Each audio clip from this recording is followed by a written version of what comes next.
Vous avez peur du coronavirus. C'est normal et ça se comprend.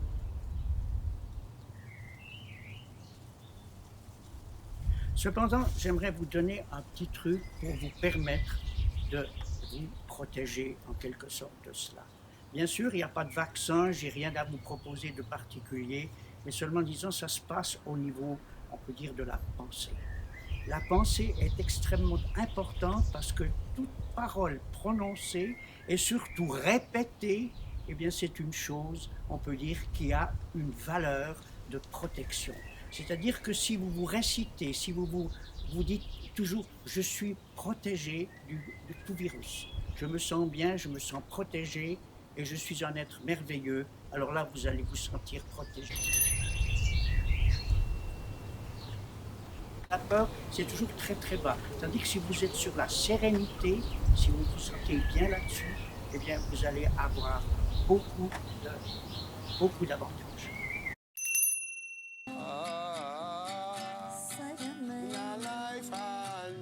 Ho'oponoponopono, c'est finalement une sagesse hawaïenne de guérison. Donc qu'elle soit guérison, qu'elle soit psychique ou qu'elle soit physique. Ho'oponopono, cela signifie simplement rendre droit, corriger et que tout devienne, on peut dire, en ordre. Voilà. Maintenant, ça dépend ce que vous souhaitez faire. Est-ce que vous souhaitez une guérison rapide? Est-ce que vous désirez éliminer des peurs? Est-ce que vous désirez planifier l'avenir, mais toujours en restant surtout dans le temps présent? Alors ça, c'est une chose absolument essentielle. Ho'oponopono peut certainement vous apporter différents éléments dans ce sens-là. Si vous suivez le cours Ho'oponopono, vous aurez à retenir 4 éléments essentiels. D'abord, vous allez rencontrer des circonstances qui vous conviennent ou qui ne vous conviennent surtout pas, c'est surtout ça. Et alors vous devez vous rendre compte que ce qui vous dérange, c'est que vous puissiez dire « désolé ». Je suis désolé de me rendre compte de ça. Et ensuite, après, de vous demander pardon à vous-même d'avoir ce genre de choses.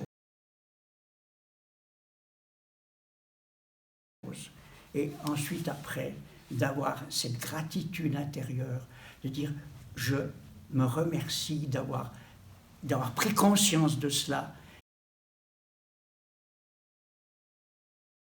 Et puis ensuite, après, comme toute circonstance extérieure qu'on change après dans le bon sens, c'est de dire « je t'aime ». C'est-à-dire qu'on fait appel au moi supérieur, à ce qui est meilleur en soi.